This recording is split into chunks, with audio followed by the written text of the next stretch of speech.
Divorce is a bit of a less common occurrence here on this channel. This is a late American Flyer Alco, and you can see here we've got a 5-digit number. Go ahead and bring that closer. Now, because I don't get to see many of these, I did a little bit of research over at the American Flyer Labs, and there was something that caught my eye right away, and that was the fact that it's missing a front knuckle coupler. However, when I went and inspected this further, it looks to me like there isn't one or was never one installed, because there should be a brass band right here that acts as a centering spring, and of course then the long shank and coupler itself. According to Doyle, between 1961 and 62, this engine was released without a front coupler to aid in tracking. Now, I don't know if that means that this came with Pike Master sets, and with those tight 19-inch radius, you know, it needed, it couldn't have a coupler in front and still stay on the track. I don't know. But I find that interesting comment that to aid in tracking, it didn't have a front coupler. I noticed there's a couple other things that are interesting about this later model. We're used to seeing a lot of the Alcos, especially Sante Fe, having double motors in them, but that did not happen. When the 5-digit came out, it was a single motor, so all 4 wheels on the back truck are powered. This would just be a pickup, and it has a 2-step reverse unit in it. So let's go ahead and get started with this project. Wow, I don't know if you can see that or not, but oh yeah, I don't even know what this is. They look like flies.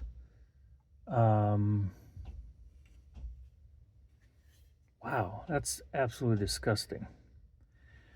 So yeah, there was some creature that decided to build a nest up inside this guy. And so first things first is to try and get some of this cleaned up.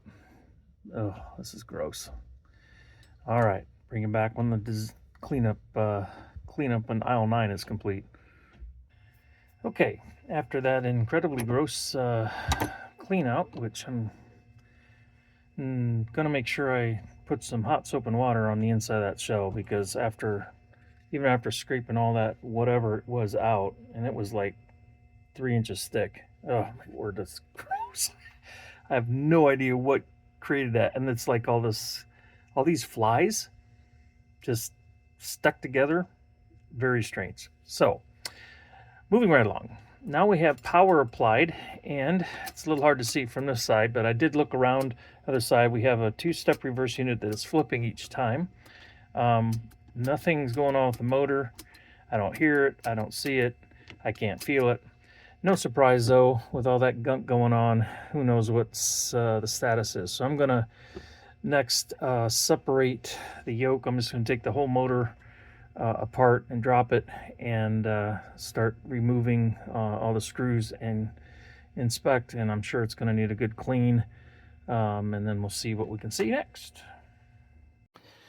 Well, here's a bit of an update for us all. So I took the armature out to the lathe, and it's got very, very low runtime on the commutator surface, so I'm just going to clean that up here a little bit. But everything else in terms of the commutator and these plates looked good. I did find a pretty good wobble in it, so I got that straightened out, but that's about the extent of the lathe work on that. Did a lot of cleaning on the truck here. Notice that the pull-more bands here are cracked, and they are just hard as rock, so I want to peel those off. I've got some replacements over here, so I will begin to apply those, put those on. Also did a bunch of cleaning. I don't know if there's some hazard pay involved with this frustration. But my word, this is a record here. I'm going to do a little bit more with reverse unit cleaning wise, but getting there. And like I said, it doesn't have a lot of runtime on it, so I think once I get some lubrication and get some stuff freshened up, it should take off. But we'll find out in due course. Hi, Gary. Welcome back. So here's the story so far. Taken the motor completely apart, done some service to it, have done initial lubrication after a good clean. I've done a lot of cleaning so far, but I've got a lot more to do. Um, Basically, haven't gone any further than this right now. So there's still the front to do, but wanted to just kind of show you with the status of things right now. Looks like the reverse unit isn't always sure which way to go here. Kind of flips back and forth, but again, I haven't finished cleaning all that yet. But what I do like to see is the motor is running wide open. It runs slowly.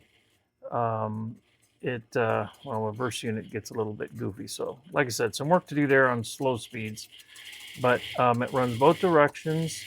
There's no binding going on. I can tell it's got a little bit of mileage on it, but not very much. So what that means is you've got no extra wobble in the side frames here. And that's really good. That's wear place or wear space on these engines. And so here's something that you're going to want to do every time you run this engine. You want to put a drop of oil behind the wheel so it gets down on the axle every time you run this thing. And if you are going to run it for, let's say, more than 30 minutes or 45 minutes, an hour, something like that, take it off the track, put another drop. And the kind of oil you want to use, I mean, you can use 3-in-1, but that's kind of thick. I would use something like this. Buy this off of the Jungle site or eBay or whatever.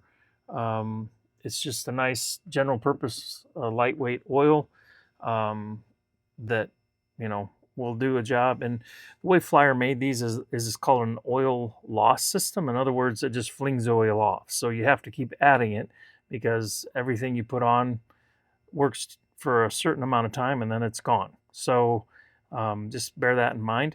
I have put new traction tires on the motor for you. Both of these were just hard as rock and cracked, so I replaced those with new ones. So that will make a big difference in terms of how well this engine pulls, because if it would have run before I did that, it would have just not been able to pull anything because it had basically no traction. So the other thing I thought I'd mention, and again, I have not gotten to cleaning any of this yet, but your additional pickups do have functioning springs in them. So that's something else I check. And obviously these have not been cleaned yet, so that's on the to-do list. But good news, the first hurdle, the biggest hurdle, is that we've got the motor running, and it runs very, very nicely. I do not think this motor's ever been taken apart before, and I found a couple of the screws, this one and the one on the ends.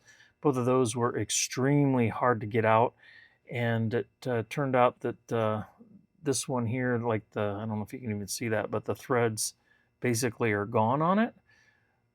I don't quite know what happens if there's some interaction between the screw metal type and the chassis that it eats the threads away. I don't know, but anyhow, I'm going to have 2 replacement screws for you. Again, just something that you come across sometimes. I also noticed the underside of the front here, there was some, I don't know if it's rust really, but it's some sort of an oxidation. And again, this screw was really tough to get loose, but I did get it. But going to be doing some extra cleaning underneath here to try and keep this thing from sticking in the future. It's not a bad idea to put a little bit of lubrication in there from time to time, even though the main actions back here, when you're lubricating the front axles, you might as well lubricate the front ones. It's not going to hurt anything to have that extra drop, and any extra oil that's on there will just keep some things loose and keep them from rusting.